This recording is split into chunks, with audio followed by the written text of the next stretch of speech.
बहुत समय पहले की बात है। किसी गांव में एक लकड़हारा अपनी पत्नी के साथ रहता था।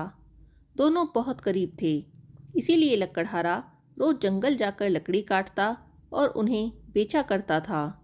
जो भी रुपए उसे मिलते वह अपने घर का खर्चा चलाता था। लकड़हारे की पत्नी बहुत धार्मिक थी। वह नियम से सारे व्रत किया करती थी। हर पूर्णिमा के दिन स्नान और दान भी करती थी। वैशाख का महीना शुरू होने पर वह रोज नदी में स्नान करके आती और नियम से भगवान विष्णु की पूजा करती, भोग लगाकर आरती करती।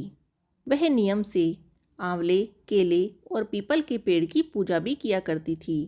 वह वैशाख के पूरे महीने पक्षियों को दाना और पानी देती थी। चींटियों को भी शक्कर खिलाती थी। दोनों बहुत करीब थे, लेकिन दोनों भगवान विष्णु में बहुत श्रद्धा रखते थे। वैशाख का महीना समाप्त होने को आया। इस महीने लकड़हारे को लकड़ियों के बहुत कम दाम मिले। लकड़ी बेचकर जो भी पैसा मिलता, लकड़हारे की पत्नी उसमें से कुछ पैसों का दान किया करती थी। अब लकड़हारे की पत्नी परेशान होकर सोचने लगी कि इस बार तो लकड़ियां बहुत कम दाम में बिकी हैं। अब मैं पूर्णिमा के दिन किस तरह से दान करूंगी और 5 ब्राह्मणों को भोजन भी किस प्रकार करवा पाऊंगी।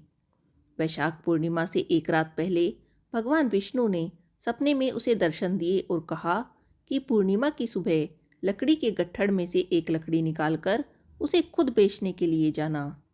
अगली सुबह जब लकड़हारे की पत्नी उठी, तब उसे सपने में कही गई भगवान विष्णु की बात याद आ गई। पूर्णिमा की सुबह उसने जल्दी उठकर नदी में स्नान करने के बाद सूर्य देवता को जल अर्पित किया, अपने व्रत का संकल्प किया और उसके बाद पीपल के पेड़ के नीचे बैठकर पूजा करने के साथ ही व्रत की कथा पढ़ी और भगवान विष्णु की आरती की। और तब वह लकड़ी के गट्ठड़ में से एक लकड़ी निकालकर बाजार में बेचने के लिए खुद ही चल पड़ी।